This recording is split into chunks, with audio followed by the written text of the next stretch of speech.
Hello.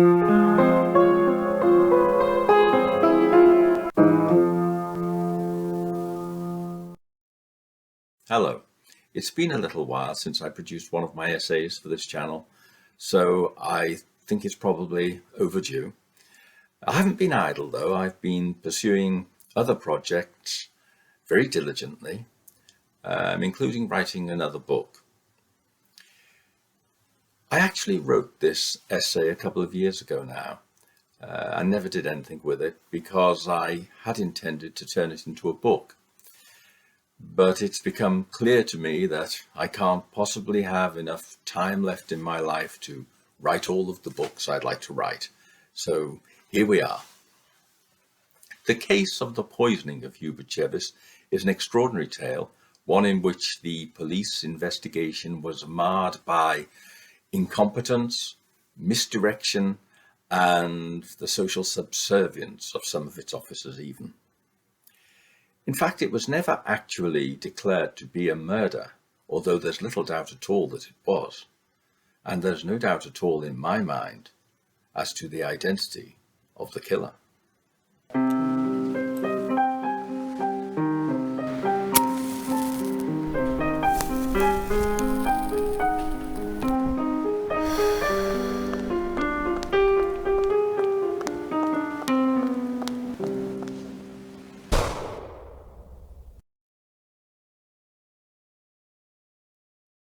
Lieutenant Hubert Chevis and his wife Frances were looking forward to attending the military tattoo at Aldershot on the evening of Saturday, the 20th of June, 1931. The weather was fine, and as midsummer approached, the recently married couple had cocktails before settling down for dinner. Their cook, Ellen Yeomans, prepared their dinner, and Lieutenant Chevis's batman, valet, Nicholas Bolger, served them in the dining room of their small military bungalow in Blackdown Camp, Surrey. For the first course they had fish, and then Nicholas Bolger brought in a serving dish with 2 Manchurian partridges on it, and placed these on the sideboard. Mrs. Chevis rose and transferred the birds onto 2 plates, and then brought these over to the dining table. No sooner had Lieutenant Chevis eaten some of the meat than he exclaimed, "It tastes horrible." He asked his wife to taste his partridge, and she did, agreeing with him that it tasted terrible. Chevis called Bolger, the valet, and told him, "Remove the bird. It is the most awful thing I've ever tasted. Have it destroyed. Don't let the dog get it." Bolger duly cleared away the plates, and reported the instruction to Mrs. Yeomans, the cook, who put both birds in the kitchen incinerator. A few minutes afterwards, Bolger was called to the sitting-room, and discovered his master, who was still in uniform, stretched out on the sofa in agony. Mrs. Chevis called for a doctor, and at approximately 8:30 p.m. a Dr. Edmund Bindloss arrived. He found Hubert Chevis on the sofa, his limbs distended and his back arched, suffering from muscular convulsions.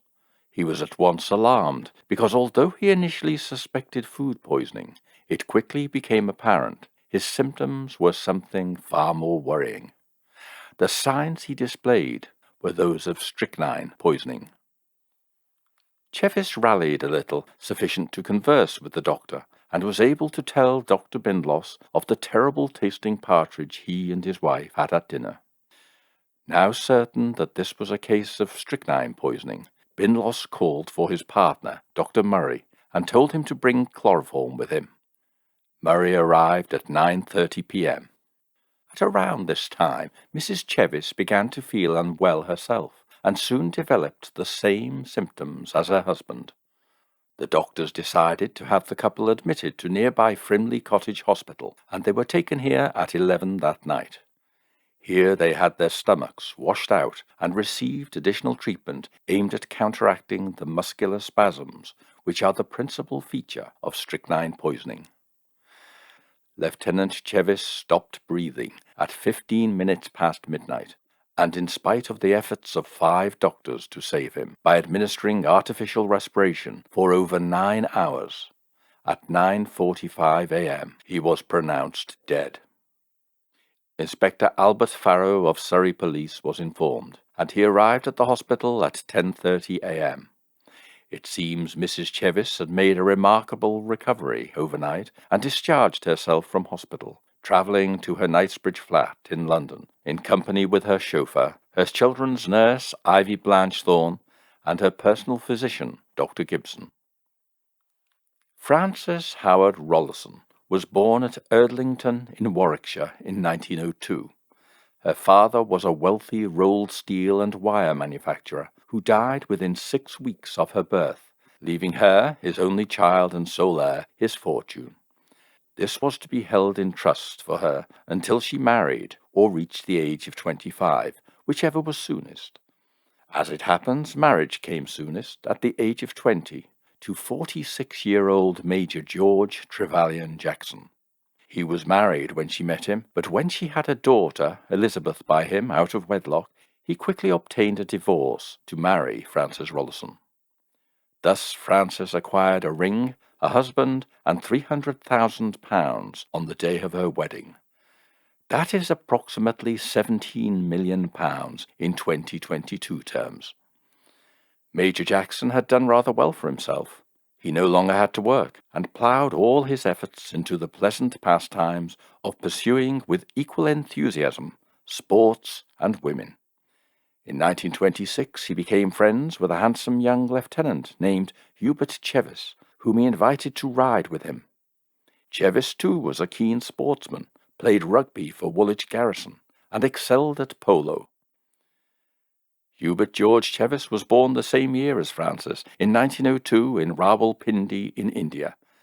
His father, William Chevis, was a district judge there, who became a High Court judge, and was finally knighted upon his retirement in 1922. Hubert was the youngest of 3 children, and was sent to prep school at Bournemouth, and then to Charterhouse. From here he went to the Royal Military Academy in Woolwich, from which he graduated as a second lieutenant in the Royal Artillery in August 1923. Major Jackson and his wife Frances, who now had 2 children, liked the handsome young man, the wife exceedingly so, because Hubert and Mrs. Jackson soon embarked upon an affair.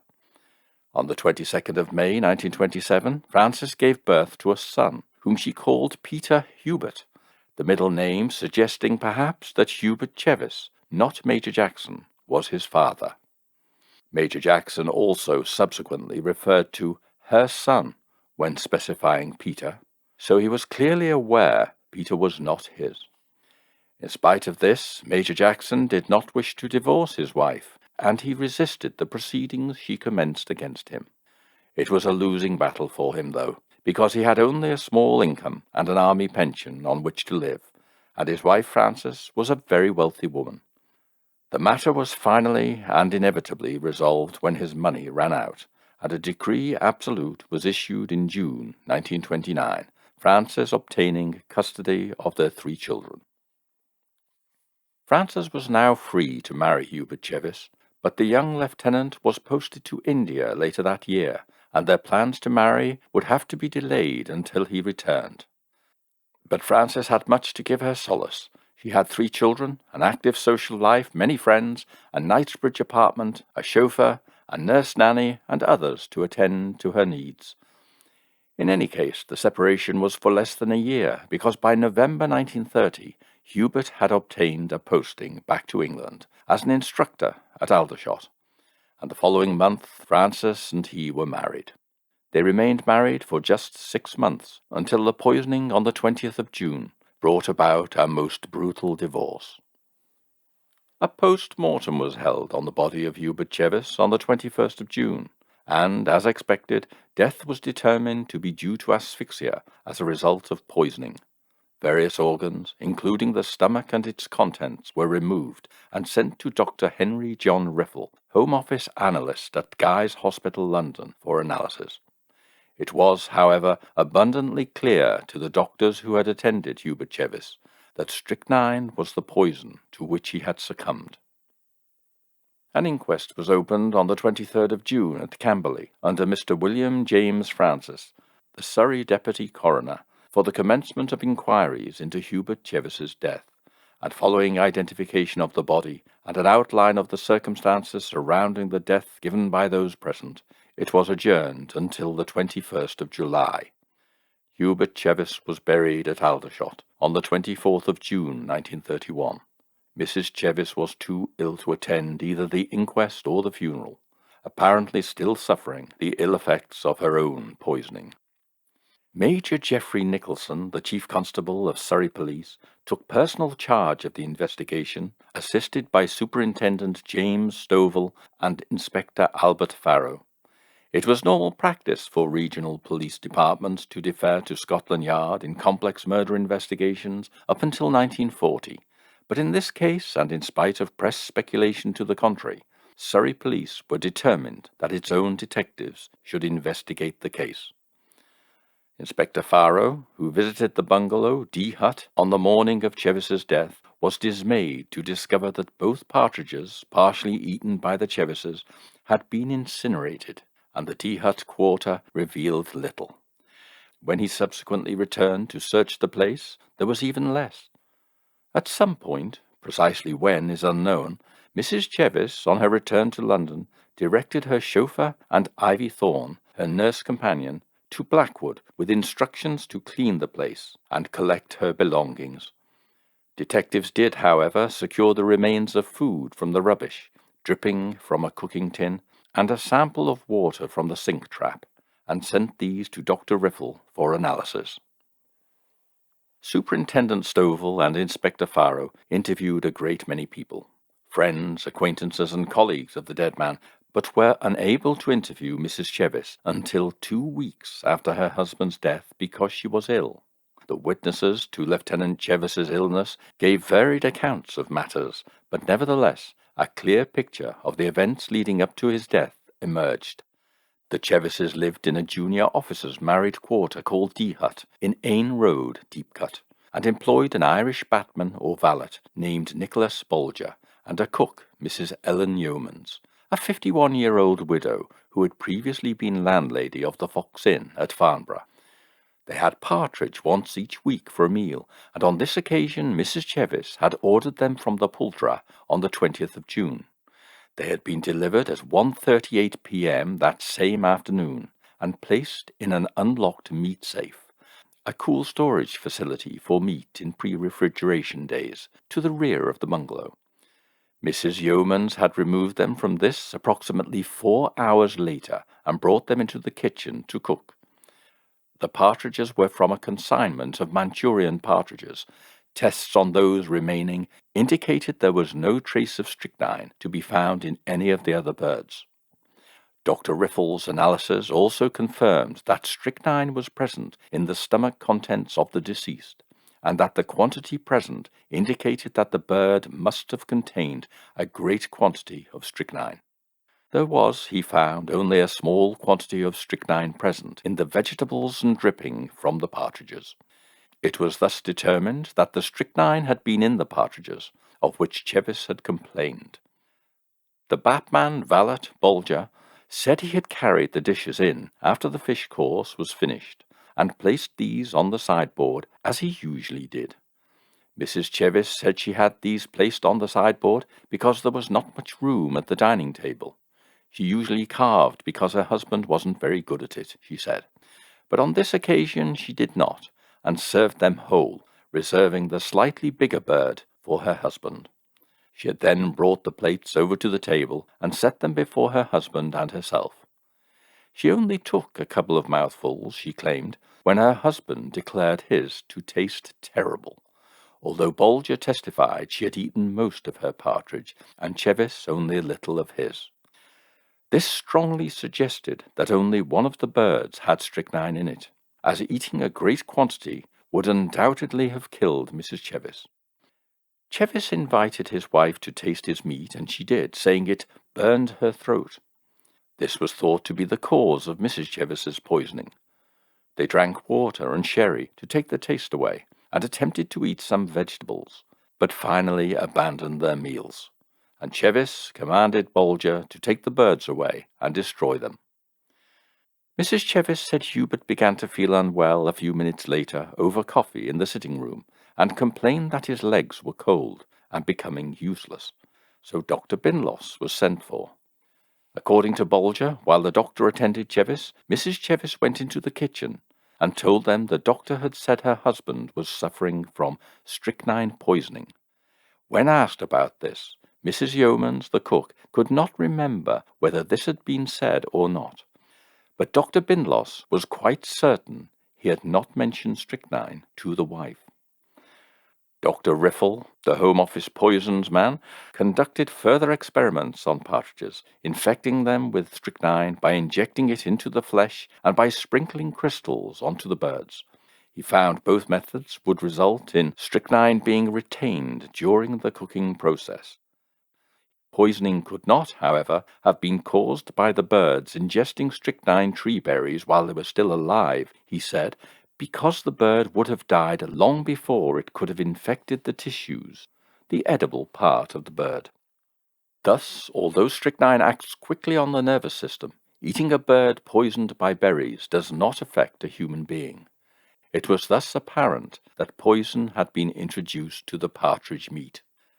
As the delivery van driver and the man who prepared the birds attested, there had been no opportunity of contamination before delivery, and police inquiries appeared to confirm this. There was no practical or logical manner in which strychnine could have been added before this point. These were the facts of the matter as far as the police could ascertain, and from these it was deduced that someone must have introduced strychnine into one of the partridges after they were placed in the meat safe on the afternoon of the 20th of June. As none of those within the bungalow seemed to have any obvious motive, the police looked to who might have gained access to the birds in the meat safe. The servants did not benefit at all from Chevis's death, and his wife professed to love him. He had no money and left no will. Clearly, if an outsider had poisoned Lieutenant Chevis, this would require a motive. Mrs. Chevis, having initially dismissed the possibility that her ex-husband, Major George Jackson, might retain any animosity towards her or her late husband, decided that he might indeed have a motive. He was a vindictive man, she told detectives, queer and unpredictable. But police looked into Major Jackson's movements and found he had an alibi, could account for his movements, and had nothing to gain from Chevis's death. The divorce from his wife was now 2 years old, and Major Jackson claimed he possessed no animus against Chevis nor his ex-wife. Jackson had his own theory, though, which he readily, perhaps incautiously, espoused to the press. This was that the motive for the killing lay in Lieutenant Chevis's Indian service. His father had also been a judge there for many years until 1922, he said. It was, he thought, probably the work of an Indian fanatic. The police doubted this, but made efforts to establish any possible grievance against Chevis as a result of his Indian service, but they found none. There is a taboo against speaking ill of the recently departed, and this can be a hindrance to a murder investigation because it obscures a true view of the victim's character. All those around the couple said they were very happy. Chevis was a popular man, loved by all. He had no enemies. It is the voice of convention. There was a breach in this consensus, though, and it is telling. Chevis's closest friend, Lieutenant Jack Gwyn Jones, told Superintendent Stovall that Chevis was fond of women. He said there had been trouble with the wife of one man, also a widow, and another woman at Fleet, and Chevis had been frustrated at his failure to bed Mrs. Heap, another officer's wife. Hubert Chevis was a womanizer. In particular, Chevis had been involved for the year prior to his marriage with a young married woman called Mrs. Iris Coates, the wife of an officer in India. But Coates and his wife were absent from the country at the time of Chevis's death. They were still in India, in fact, and none of the others appeared to have the wherewithal to poison the lieutenant. The police investigation seemed to be at a dead end. But something dramatic occurred in late June, something which changed the course of the investigation and promoted the case to national attention. On the 24th of June, the day of Hubert Chevis's funeral, Sir William Chevis, his father, received a telegram at his home at 14 Argyle Street, Boscombe. This had been sent from Dublin and read simply, Hooray, hooray, hooray. J. Hartigan.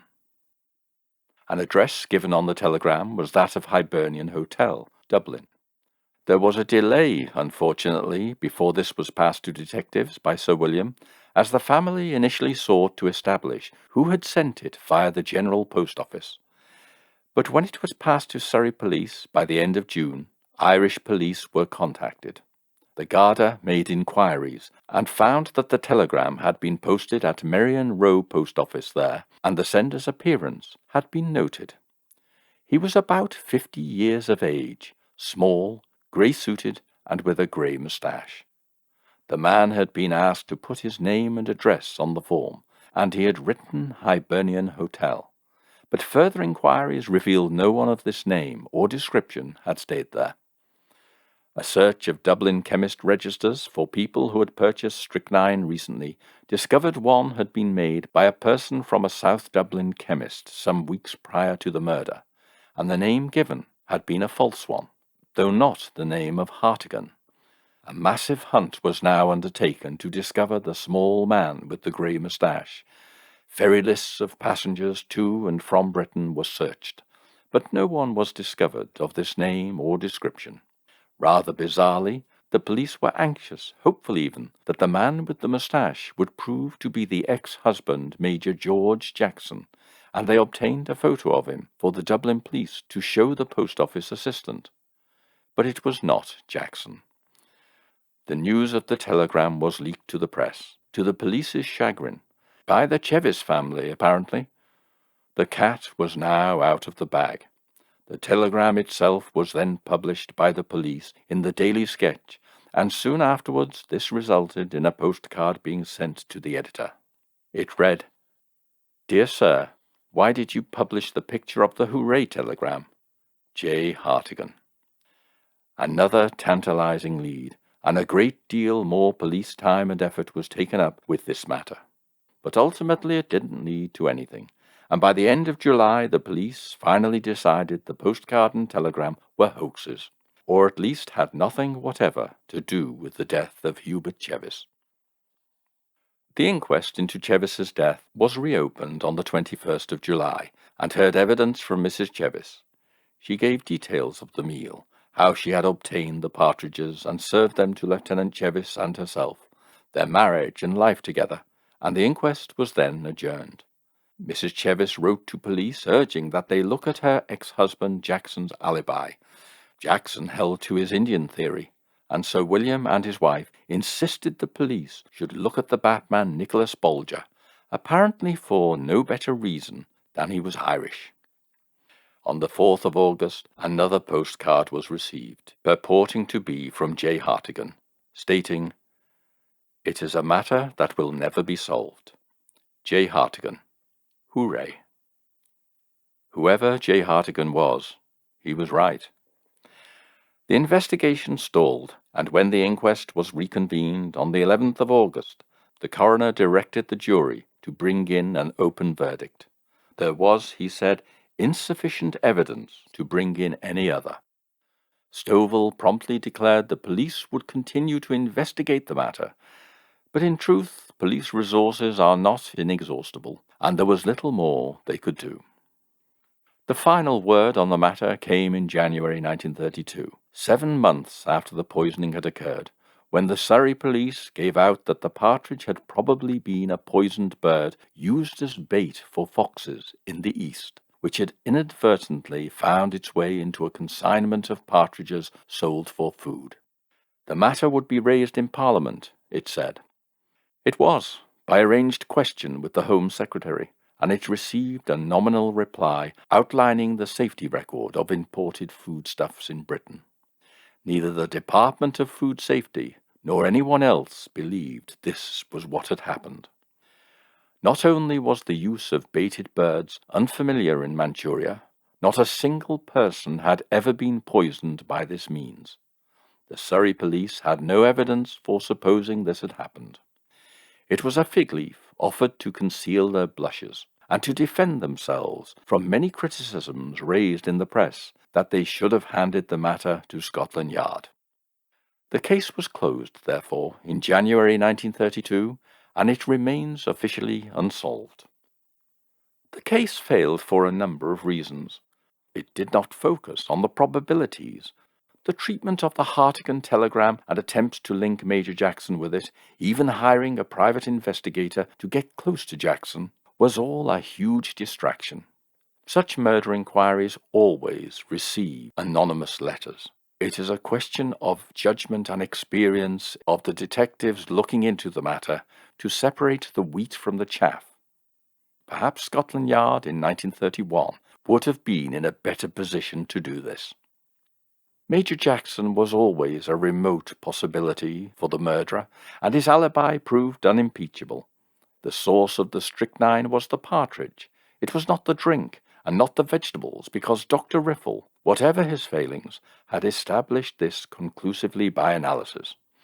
And although this left open the theoretical possibility that someone had introduced strychnine when the partridges were in the meat safe outside for a period of 4 hours, it is highly improbable that this was the case, for 3 reasons. Firstly, only one of the partridges was poisoned, because Bolger attested most of Mrs. Chevis's bird was eaten. Why would only one of a pair be poisoned?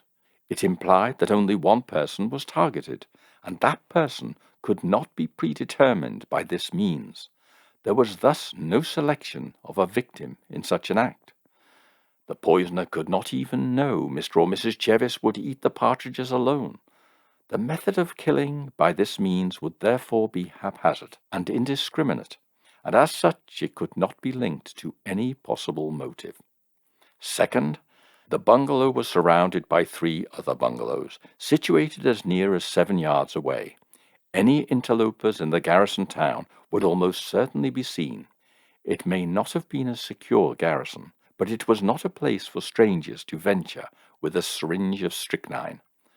The killer would, in addition, need to be aware of the location of the Chevis bungalow, of the eating habits of its occupants, the location in the meat safe outside the house, and that there would be something the person they wished to poison would eat in that meat safe. Third, the Chevis's Alsatian dog would bark at any stranger who came near the bungalow, but did not do so on the afternoon of the 20th of June. Taken together, poisoning only one bird in the meat safe, whose consumer could not be known, and whose outcome was uncertain, would hardly be the choice of any person intent upon murder. Yet it is clearly the case that a single victim was intended, because only one partridge was laced with strychnine. The 2 aims are not reconcilable. One victim is intended by a very specific means, but poisoning one bird in the meat safe made this a random attempt at best, and to an extent frustrated this intention. As soon as we exclude the meat safe from contention, then we are forced to conclude that it was someone within the bungalow who committed the murder. In fact, it is an inescapable consequence of this thought process that only a member of the household itself could have poisoned the partridge. One of 4 people had the means and opportunity of doing this: Hubert Chevis, Francis Chevis, Nicholas Bolger, and Ellen Yeomans. Only these 4 people had the necessary knowledge of the household and its habits to carry out the poisoning. One of these 4 people murdered Hubert Chevis, and if we assume, which sensibly we must, that this was not a bizarre suicide carried out by Hubert Chevis himself, nor a botched attempt on his wife's life, then we are left with only 3 suspects. That the cook should lace one of the partridges with strychnine is incredible. Not only is there no possible motive for the middle-aged widow, but the objections to the poisoning in the meat safe apply here also. She cooked the birds, and they were brought anonymously for Mrs. Chevis to carve. She had little or no ability to direct who was given which bird. This is the case with Bolger also. If he poisoned one of the birds en route from the kitchen, and for this he had precious little opportunity of doing so, in fact the cook said he had none, then he had at best a 50-50 chance of successfully poisoning his intended victim. It is absurd. Even if Bolger had a motive, there was none, and an opportunity, there was little. It does not appear to be a practicality. Neither Bolger nor Yeomans had any motive that could be discerned, and no sensible purpose in poisoning the partridge, unless their intention was an indiscriminate one, which it was not. There was, and there is, only one reasonable solution to this crime. That is, that Frances Chevis murdered her husband. She alone had the means and opportunity of poisoning the partridge, and ensuring that her husband alone would eat the designated bird. Poisoning of the partridge could only reasonably have been done by her, because she alone could control its destination. When it left her hands, it went directly to its consumer, Lieutenant Chevis. How and when she poisoned the partridge is unknown, but it is probable it was done in the kitchen. The fact of the dripping, showing traces of strychnine, implies it was added either before cooking or during cooking. She had noted that one bird was slightly larger than its mate, and this provided her with a means of distinguishing one from the other. It was probably poisoned during a brief absence by the cook, possibly contrived by Mrs. Chevis, and prior to 6 p.m. when Bolger returned, either by injecting strychnine in liquid form, its salts being soluble in a variety of solutions, including saline, or by sprinkling directly onto the meat. When Chevis tasted it, it was bitter. He invited his wife to taste it. It is her word alone that she actually ate it. It seems unlikely that if she was told it tasted disgusting and was invited to try it, she would actually consume it. A slight taste would not in itself make her ill. Even a small consumption of it would not do so. In any case, Lieutenant Chevis said it tasted terrible. When he became ill and the doctor was called, she told Bolger that the doctor had said her husband had been poisoned with strychnine. How did she know? Either she was very well informed to make this diagnosis herself, or she had some personal proof of it, because the doctor swore he did not raise the matter. Her own illness, coming on 1.5 hours later in the doctor's presence, was suggested by fear at the reality of the situation and the realization that the doctor knew it was not food poisoning. In this, she simply mimicked her husband's symptoms. There is a further important point suggesting Mrs. Chevis feigned her illness. The ill effects of strychnine should be felt regardless of quantity taken in as little as 15 minutes, and no more than 30 minutes following ingestion. Mrs. Chevis was struck by the symptoms between 9:15 and 9:30 before the arrival of Dr. Murray. Although there is dispute over the exact timings, Nicholas Bolger's account is by far the clearest and most reliable of any of the witnesses, and where there is uncertainty, it is safe to accept his timings where there is another source supporting them. As Ivy Thorne gave evidence that she received a call from Mrs. Chevis at 9:15 and she was well, and Dr. Murray said he arrived at 9:30 and she was not, it is clear that Bolger's account is accurate and that her illness began at 9:15 at the earliest and no later than 9:30. As she had eaten partridge at 7:45 and no later than 8 p.m., by the most generous interpretation possible, this means she showed the earliest symptoms not less than 1.25 hours and not more than 1.75 hours after ingestion. This delay was attributed by Dr. Riffle to the amount she had eaten and to fat interfering with the digestive process. Riffle was assuredly wrong in this belief. He was a chemist, not a doctor. The time taken for her to feel the effects, any effects, of the poison was too long. At least 1 hour, and as much as 1.5 hours too long, for her symptoms to be attributed to strychnine poisoning. Mrs. Chevis, in fact, told a reporter from the Daily Sketch on the 28th of July, "I was not taken ill until an hour and a half afterwards." Mrs. Chevis was not suffering from strychnine poisoning. Her recovery the following day, sometime around the time of her husband's death, was necessary and suggestive. She went directly to the Knightsbridge flat before he was even cold in the mortuary, and the action she subsequently took suggests her guilt. She dispatched the chauffeur and Ivy Thorne to clean the bungalow at Aldershot, and collected certain items of hers and Lieutenant Chevis's. They had done this before police could search the bungalow. She destroyed all Chevis's letters, including those from his lover, Iris Coates. It was curious that all her husband's correspondence was destroyed before police could examine it. She clearly did not want it to be discovered. She exhibited a curious lack of fear for her life or for the safety of her children, in spite of the fact that the police and she theorized that she could have been the intended victim. If there was foul play, against whom was it intended? Me or my husband? She asked rhetorically in an interview with the Daily Sketch. The complete absence of fear for herself and her children in the days that followed very clearly demonstrates she knew she had nothing to fear for them or for herself. Why? Her husband had been murdered. The killer was at large. Why was she not afraid? Because she knew very well she wasn't the intended victim, and she knew with equal certainty who the killer was. It was her. But why did she murder her husband of just 6 months, whom she apparently loved? Frances Chevis was a wealthy woman. She had been spoiled all her life. She didn't need beauty with all her other advantages, but she had it anyway, nature seeing no reason to stint in this regard either. The lack of a strong male figure in her life may have given her a curious fetish for uniformed authority figures. She married when she was 20, a much older man, which proved to be a mistake.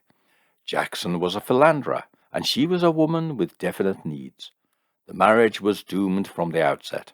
Major Jackson enjoyed his wife's wealth and indulged his liking for women and sport on an impressive scale.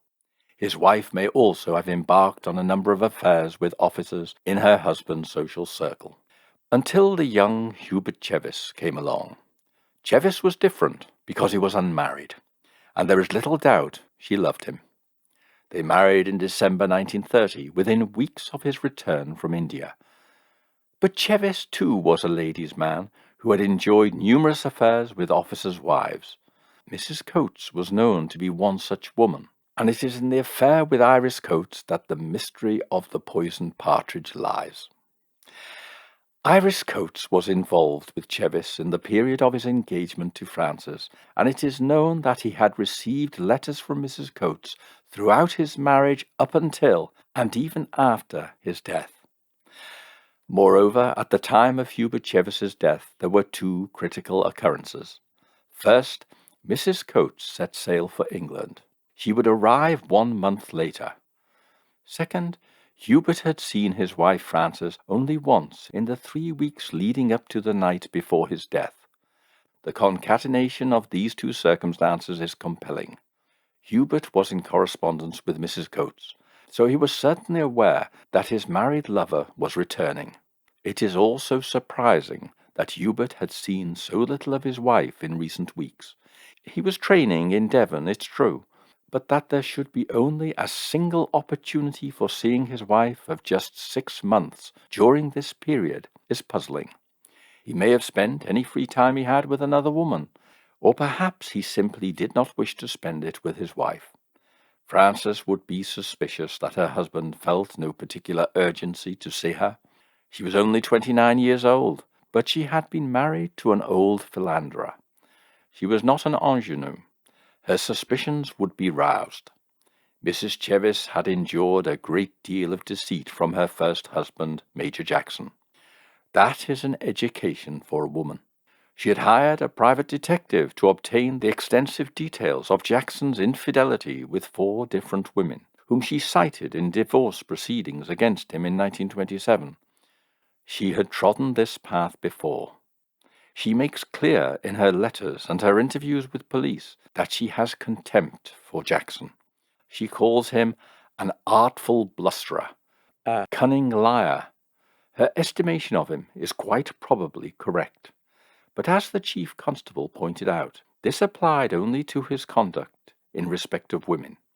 And after all, she had met Jackson by her own request in November of 1930 for old time's sake, at which no such opinion had proved to be a deterrent.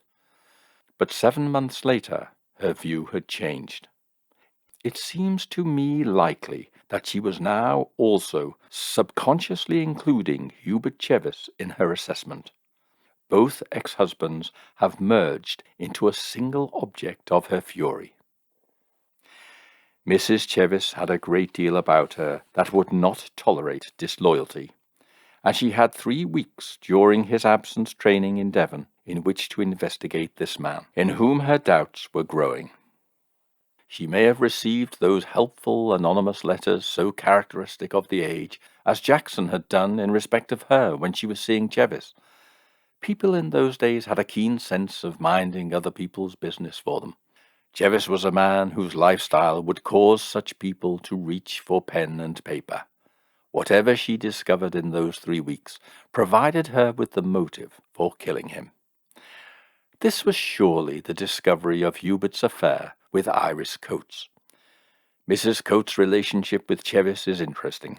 She was a young woman whose husband was away when the affair began en route to India in January 1930.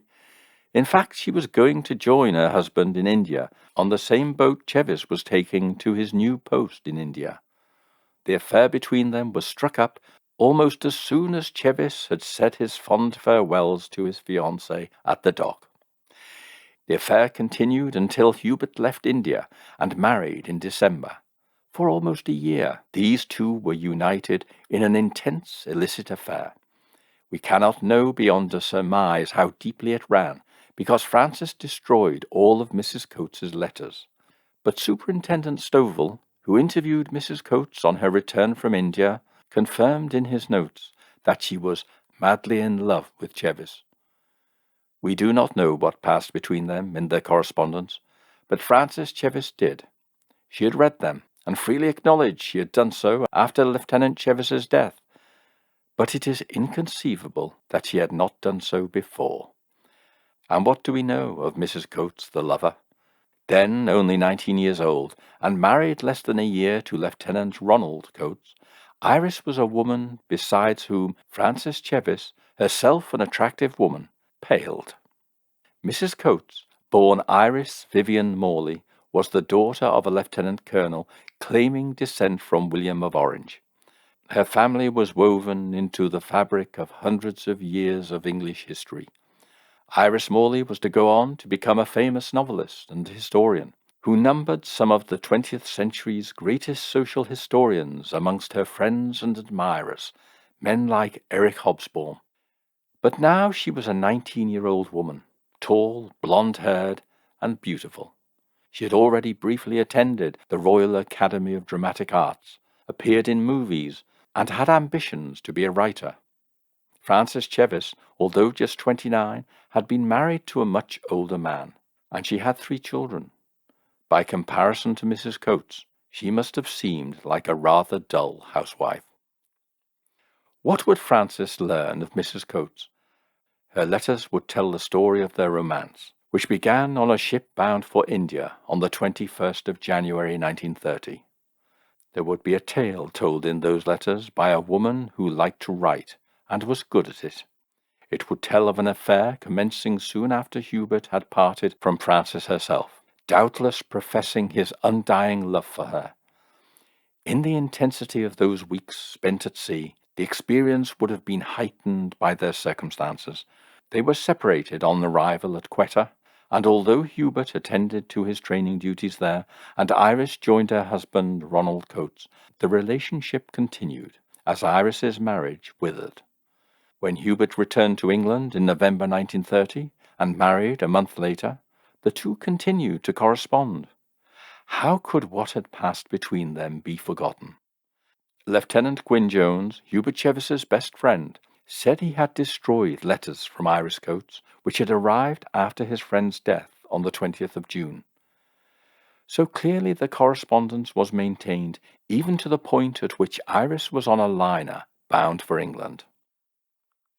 What else was in Chevis's suitcase? We don't know. Letters, of course, presumably from others too. Photographs of Iris, things she had sent him, mementos, keepsakes, the silly things lovers keep, all of which told the story that Hubert was in love with another woman, and she was presently en route to England. She would arrive in late July. Both would have written in terms that anticipated that event, and if Frances could not actually see Hubert's letters, their being in Iris Coates's possession, then she could divine in the responses made to them the echo of his words laid out in Iris's eloquent hand. How dull partridge and potatoes with Mrs. Chevis must have seemed to Hubert on the evening of the 20th of June 1931. How pale the lights of the famous Aldershot tattoo to those of an Indian southern sky. Frances no longer provided the illicit thrill of an affair to Hubert Chevis. It is often said wryly that a man who marries his mistress creates a job vacancy. Chevis, like Jackson, was a vain man who indulged his vanity with the wives of other officers.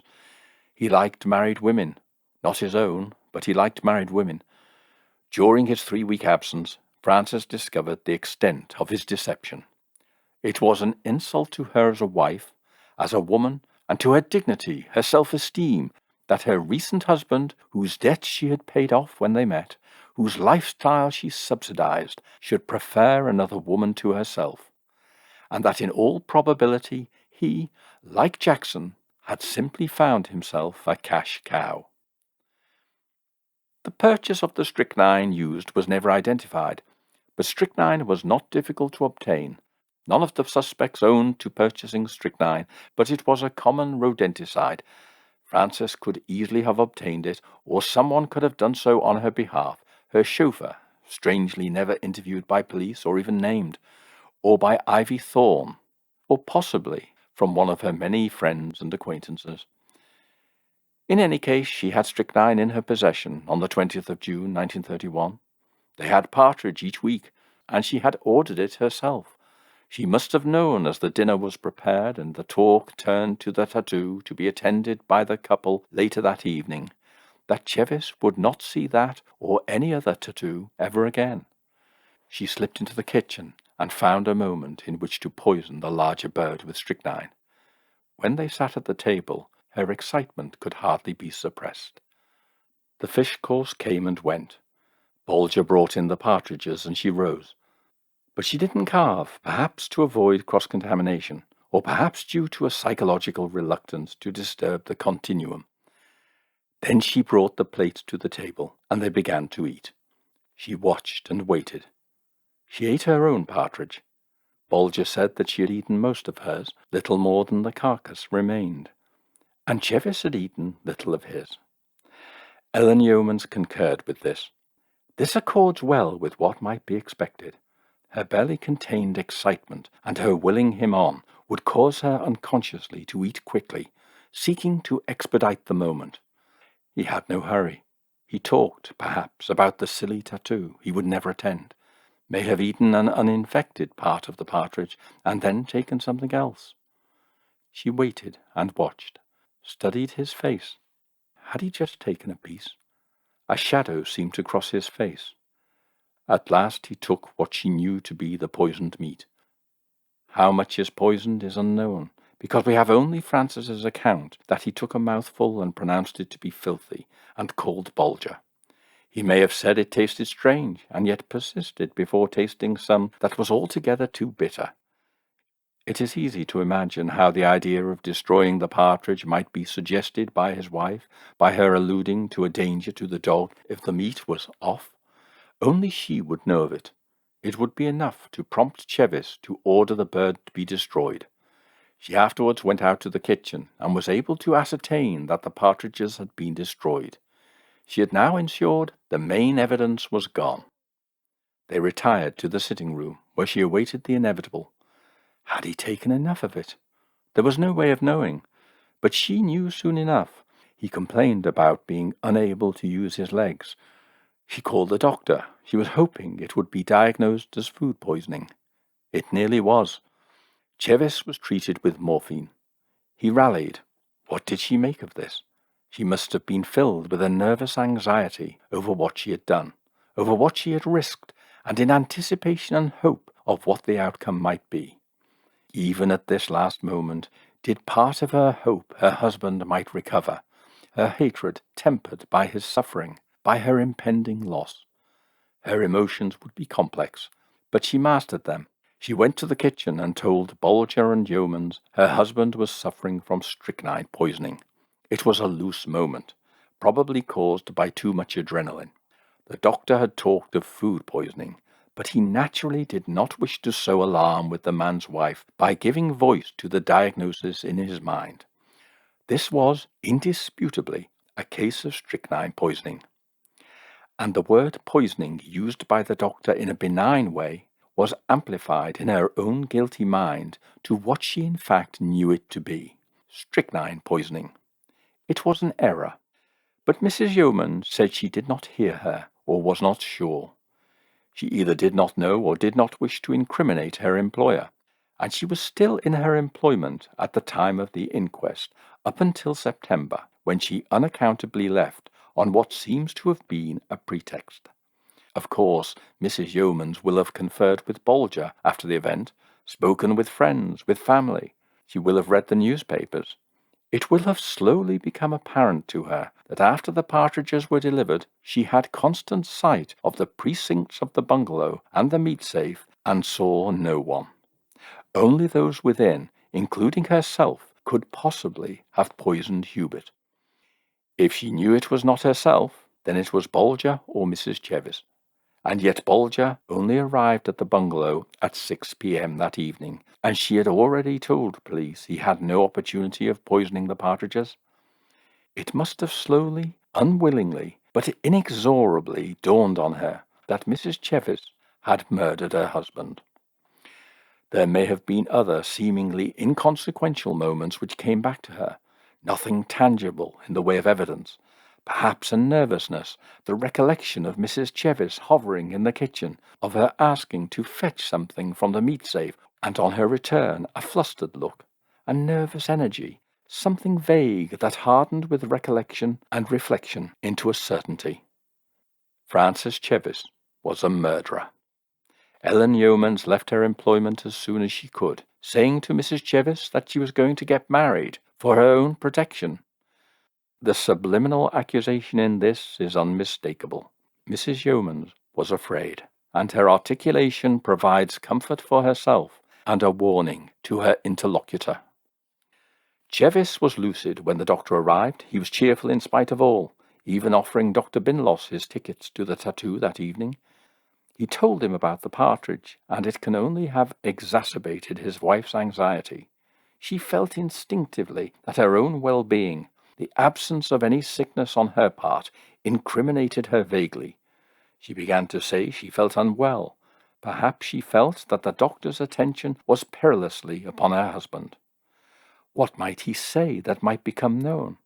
It was quite clear to her that the doctor knew this was not merely food poisoning.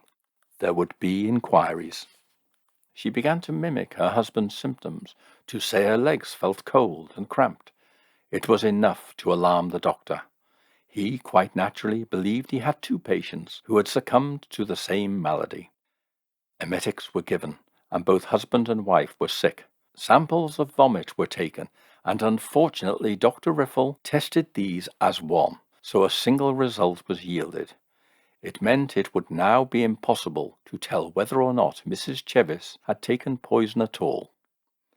The following morning her husband was dead, and Mrs. Chevis did feel somewhat unwell from the effects of the salt water and mustard emetic and other drugs she had been given overnight. But her work was done. She had to get out of hospital, and she was able to discharge herself and return to London, to Knightsbridge, and she lost little time, in spite of the tragedy that had occurred, in sending Ivy and the chauffeur to Deepcut to clean the place and secure her belongings.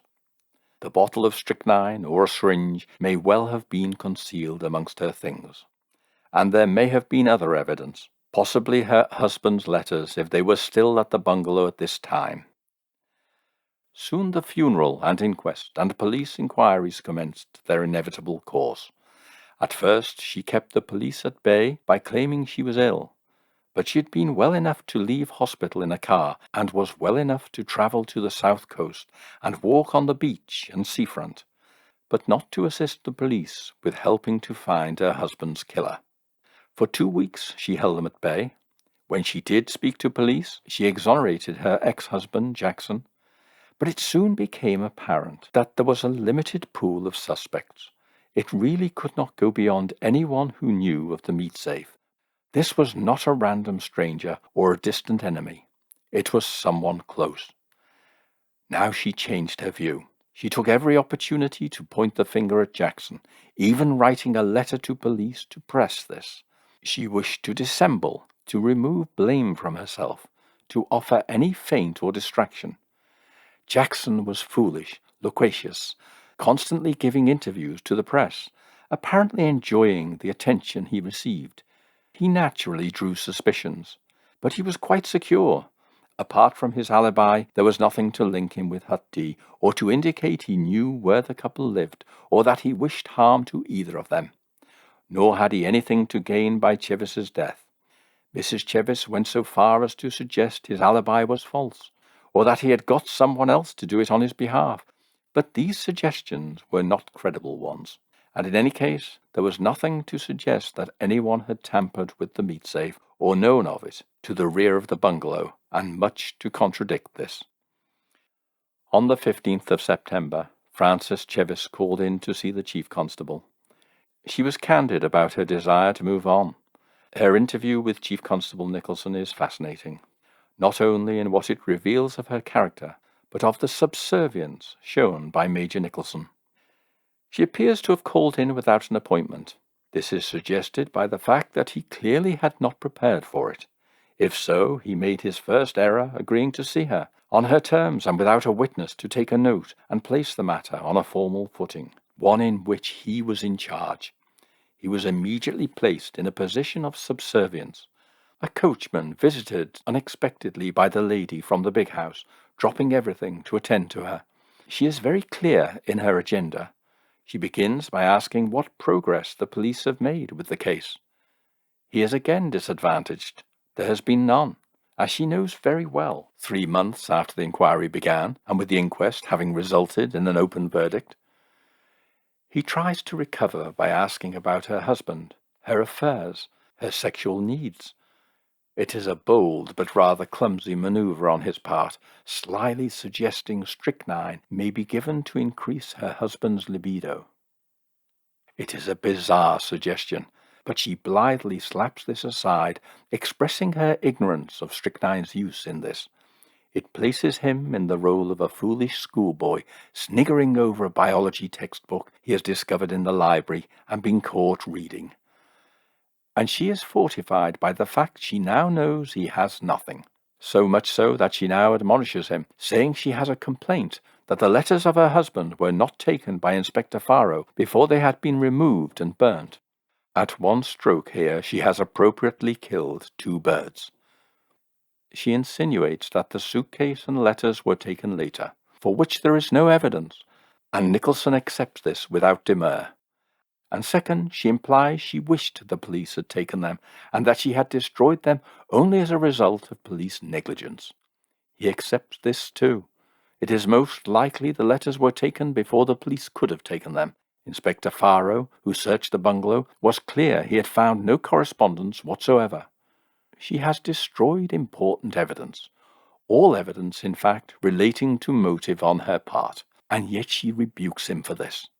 The physical evidence of the means of administration of poison, the partridges, has been destroyed too. Whatever means was used to dispense the poison, bottle or syringe, is gone.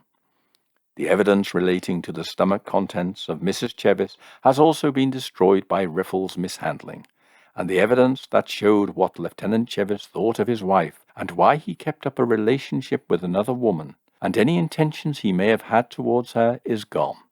The evidence it would have been necessary to place before a court of law to establish motive, which would definitely have been required to show sufficient cause for a young wife to murder her husband of 6 months.